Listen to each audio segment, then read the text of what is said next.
Let's talk about the 6th Diminished scale now. Okay, there's a scale you should learn, and it's called a 6th Diminished scale. This is my personal scale. It's a major scale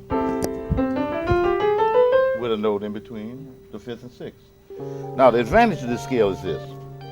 This scale not only has the dominant of the major, it also has the dominant of the relative minor.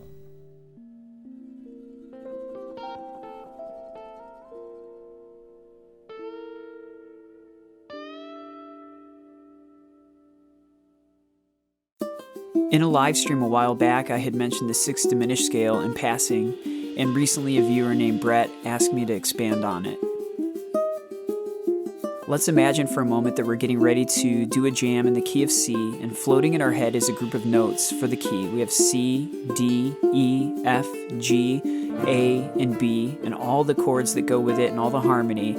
But what if even with all of that, there were still sounds in our head that we couldn't quite account for in the key? And what if we want a little more tension in our jam?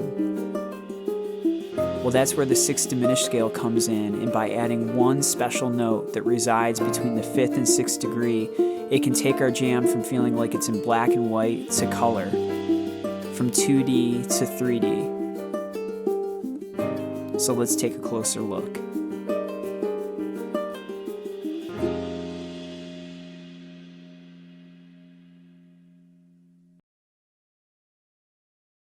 Let's look at just the scale itself. We're going to start on 8th fret of low E. And there are different fingerings you can do for this, but this is just how I do it. We're going to go C, D, E, F, G. Now we're going to add in G sharp, A, B, and then we're back to C. So you get...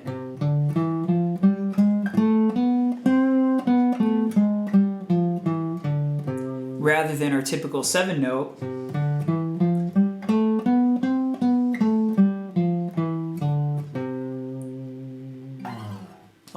so now right off the bat, just the scale itself sounds really pretty, and it rhythmically works a lot better than the 7 note version because you get 1 and 2 and 3 and 4 and 1 and 2 and 3 and 4 and 1.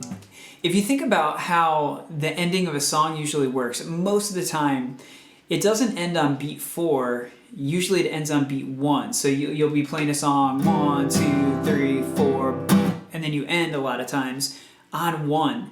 And so the way the scale lays out is perfectly for what I think is the natural ending. I think we often think of as 1 as the beginning of something, but really in music oftentimes it's the end rather than the beginning. So 1 and 2 and 3 and 4 and 1 and 2 and 3 and 4 and 1. And then it just fits perfectly. So rhythmically it's really nice. And just the sound of it, to my ear, is really pretty. Now this is so subjective that some of this or all of this could be something you completely throw away and have no use for, and it's all good. But if you are like me and you hear some other things that aren't accounted for in the normal major scale, rather than going to some other exotic scale, the 6th Diminished scale really takes care of like 99% of what I'm hearing just by adding that one extra note. And to kind of help make sense of how this can affect the chords, I'm going to use a really simple song that a lot of people will know. It's a song by Radiohead called Creep. And I'm going to use this just as a way so you can see how this fits into a chord progression rather than just the scale. So now the normal, the chord progression just goes G, they do some kind of B7, and then C, and then C minor. And that minor 4 is something that pops up all the time in music. It happens in a ton of Beatles songs, not just Beatles, but a ton of music in general has that. Phish has it in Waste, so that has a minor 4 in it as well. But back to the example of Creep. So if you were to ask yourself, what key is that song in? Typically we would think, okay, it's in the key of G, but then we have a B7 in there. The diatonic chords of G would be a G, an A minor, a B minor, a C major, a D, dominant chord, an E minor, and then you would have an F sharp, half diminished, and then you'd be back to G. So no B7 and certainly no C minor. But now let's apply the 6th diminished scale to the key of G and see what we end up with. So we get G, A, B, C, D. Now here it is, D sharp, E, F sharp, and G. So again, G, A, B, C, D, D sharp, E, F sharp, and G. Okay, so now let's see how that extra note, that D sharp, affects the chord progression. Well, our first chord is G, so nothing crazy going on there. Now our next chord, B7, the thing that makes this chord major is a D sharp, and that's exactly what we just added. And so now we can account for the B, the A being in there is fine, that makes it dominant. That's already in the key of G, so we don't have to add anything there. So that makes sense. Then the next chord is a C, which is fine. We have C in the key of G anyway. But then when we go to C minor, the thing that makes C minor a minor chord is rather than having an E natural, we have an E flat. E flat, D sharp, either way you want to look at it, that's the note that we added. So now we've accounted for the B7 chord, the dominant chord, and now we've accounted for the C is already there, but the C minor now makes sense. And so the main point is that you don't have to do any extra thinking of borrowing from another key or this, that, or the other thing. It's just already there. This happens in so many songs. If you think of the Beatles, In My Life, and then they do a D minor. Same thing there. In the key, that song's in the key of A. If we add that 6th diminished note, we have A, B, C sharp, D, E, F. And then the rest of it's just the normal major scale. Now that F is a big deal because that makes our minor third for D, and there you have it. That's why you can have that minor 4. So I think that what I would say, and maybe I don't want to put words into Barry Harris's mouth or anything, but what I would say is that the 6th diminished scale, having a minor 6 and a major 6, is more fundamental and makes more sense than just the 7 note. That's how it is for me. It just makes way more sense. Okay, so now let's go through, back to the key of C, let's go through and listen to how adding that G sharp can affect the diatonic chords and give them a little bit of a different dimension or a different color. So let's start with C. So we normally, we would have just a C, or you could definitely make that a C major 7th if you want. Now, if we go to just our typical C, what would happen is if we add a G sharp, that turns our C into, it can be augmented, so with a sharp 5, which is just a cool sound anyway. Now, normally, an augmented chord may be thought of as a 5 chord, but in this case, we can use it over the 1 chord as well. So we can have just a C major, we can have a C major 7, we can have a C augmented, we can have a C major 7 sharp 5. I love that chord. And if you look at it, really all it is, if you think of an E bar chord like this, just put the bass note on a C, and that's what that is. Now, so to some people, that might be way too tense and not sound good at all. And I get that, but to me, I love the way that sounds. So again, C, C major 7, C augmented, or C major 7 sharp 5, I guess you could call it. Okay? So those are just a couple examples of how you can use that G sharp. You could also do like a major 6 chord and add that G sharp in there on top as well. That's pretty funky and pretty intense. But if you're doing a lead, you can use that as like a guidepost to hit something that adds a little tension.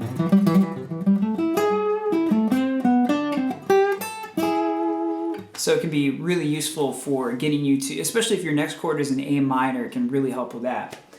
Now for D minor, The typical diatonic chord would be thought of as either just a D minor, or maybe a D minor 7. You can definitely make it a D minor 6, which sounds so pretty, and that's kind of the Dorian note.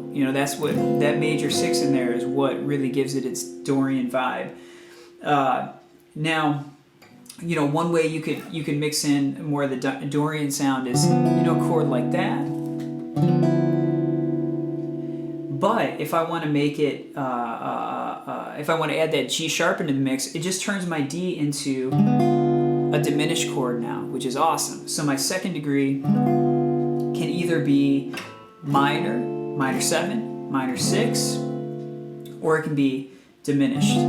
There are probably a ton of other things we can do with it, but these are just some things to get the wheels turning. So you can hear the color that gets added, which that's beautiful. Now the next chord in line is an E minor. In the normal diatonic pattern, we have an E minor. We could have an E minor 7. Now this is one of the big ones. So now the third degree, the Phrygian, now can be a minor chord and it can be a major chord, because G sharp is the major third of E. So now we can do our E as just a dominant chord like that. But what's more is that we can also make this kind of the Jimi Hendrix chord, the sharp 9 chord, like this, or it can be the flat 9 like this, which is really cool. Again, especially if you're heading to A minor. Part of the reason this is such a big deal, like Barry Harris said in the very intro of this lesson, is that it gives you a dominant chord not only for your major chord, which is C in this case, but it gives you a dominant chord to lead you into your relative minor, which is a really nice thing to have. And we kind of use it anyway a lot of times, but we don't really account for it maybe in this way. So again, we can have E minor 7.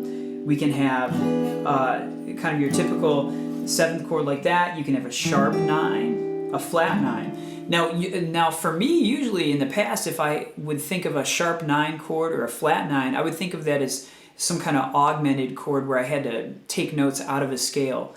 But in this case, as far as the third degree goes, all of those notes are in the scale now. We have an E, a G sharp, so that's kind of the special note we've added.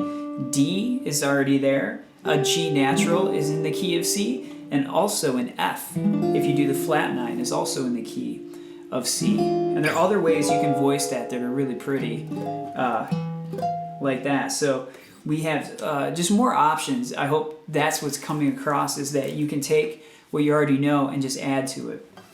Now if we move on to the 4th degree, this one's a really fun one too.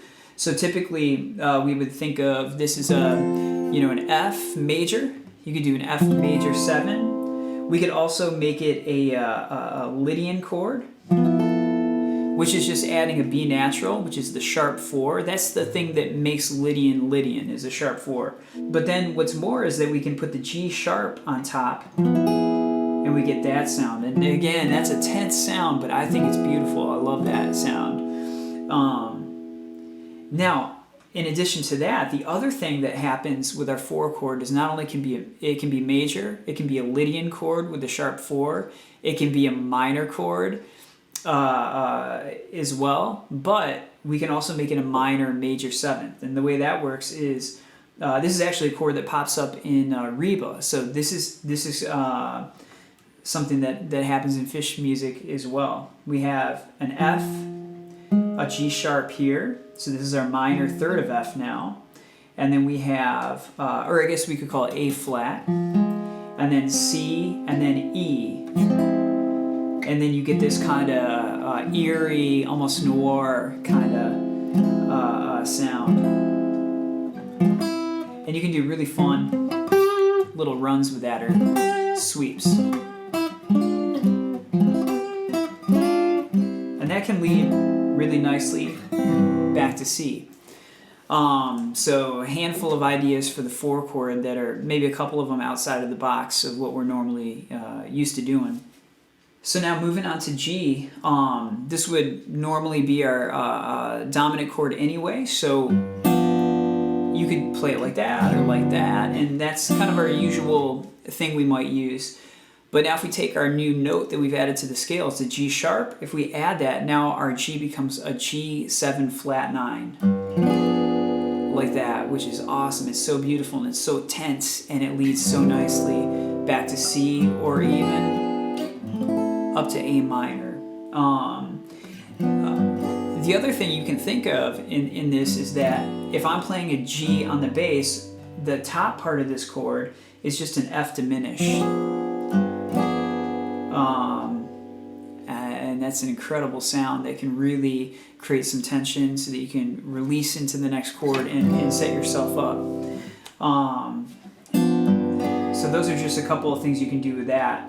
Now for A, again, we have a minor chord. We can do a minor 7th chord. You can do it a bunch of different ways. You can go like that. But now with the G sharp in the mix, we can also make this an A minor major 7. Like we did with the 4 chord, we can do the same thing with the 6 chord, which is A. Now that would be an A, a C natural, an E, and then a G sharp. And if you do an open A on the bass, it sounds like that. Now this is a chord, while again it's a pretty tense chord, it's one that pops up all the time in music. So for example, Stairway to Heaven. So that second chord he plays is an A minor major 7th. It's got the 9th on top as well. So that's the same thing. Now you could just as easily think of that as an E augmented. And that's kind of, that's the end game, is being able to see these chords in multiple ways from multiple angles. And I had a video a while ago called Chordal Ambiguity, and this is why I have that idea, is because even if you look at an F minor major 7 that we talked about a minute ago, really all that is, you could think of it as an F minor major 7th. It's got the A minor major 7th in it, inherent in that. It's also just a step away from being an E augmented chord with a sharp 5. So they're all really closely related, and you can mix and match as you're improvising and create some really cool colors and sounds. Now, last one in line, normally for Locrian, we just think of that as a half diminished. Now, a half diminished is mostly diminished, but with it has an A natural in this case. And that in and of itself is a really beautiful chord that leads pretty well back to C. But what we have now is the option to make that either a half diminished or just diminished, because the G sharp kind of completes the diminished. So we don't have to have the A natural. We can, or we can have a G sharp. And again, it leads so beautifully to either C or A minor. That is just a little sample of what you can do with this as far as just the chords. Now we can use those chords for rhythmic playing. We can use them for improvising and soloing as well, just as easily. So for the next part here, what we're going to look at are just a couple examples of some licks I put together where we take part of the normal diatonic chord and then mix in that G sharp and see how it impacts the sound. So let's do that next. Okay, there's going to be a link to a worksheet in the description below if you want to look that up or print it out and follow along. That might be helpful. So for the first example we're going to look at here, this is going to be something you can throw over the C chord, especially if you have to lead into an A minor, but it can resolve right back to itself as well. So that one will look like this.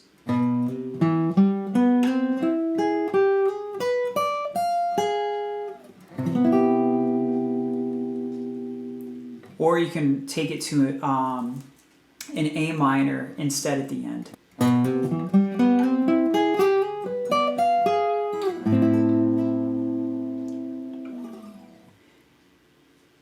Now for the next one, we're moving to a D minor. So I'm going to start out with a lick that has some D minor in it, but then I'm going to throw in that G sharp and a bit of just an E major triad, and then resolve it to a C and an A minor. So it's going to go like this.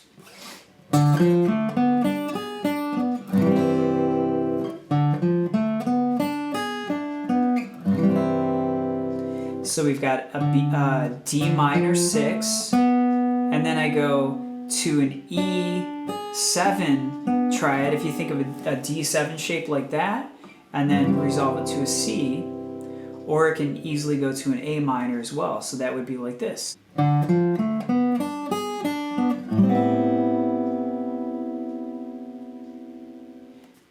Now moving on, we'll look at the 3rd degree, which is E. Now, usually for Phrygian, that's a minor with a flat 9 and a minor 6 as well. This one will have a major 3rd. It'll be a dominant chord with a flat 9 kind of vibe. So the E dominant would sound like this.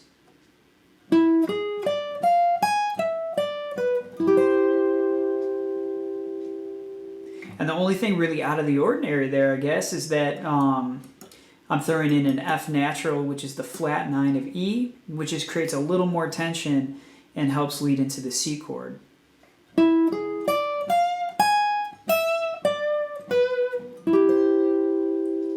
Or we can make it an A minor at the end.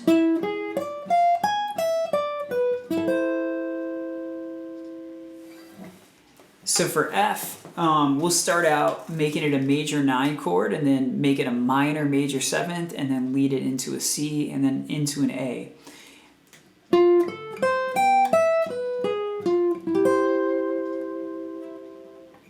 And then we'll make it an A minor at the end.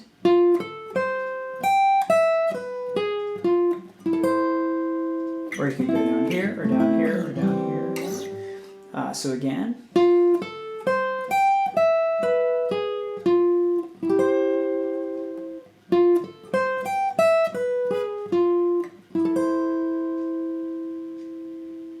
Now next up, let's look at some possibilities for G. I just did a lick that incorporates a G dominant vibe along with just diminished as well. I guess you could think of an F diminished embedded in that.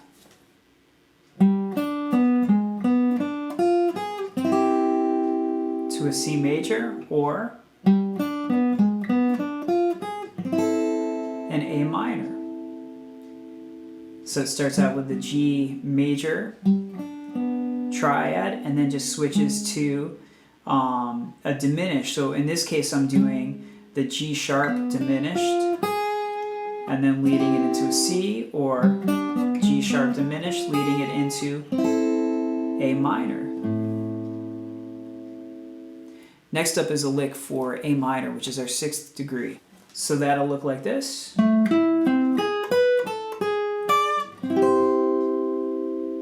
So in the first part of it, I'm taking an A minor major 7th, but really, you know, it's like you're playing an A minor and an E7 at the same time. So think of an E7 here and an A minor major 7th here. We're just combining some of the tones from each one. And then leading it to C major or back to A minor.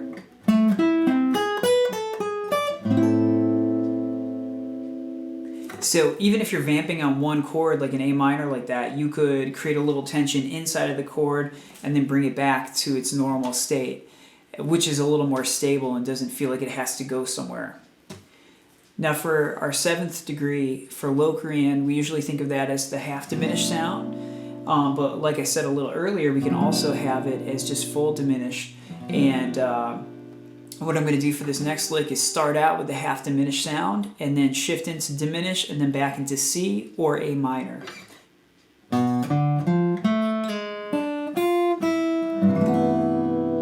That's leading into a C, and then here's leading into an A minor.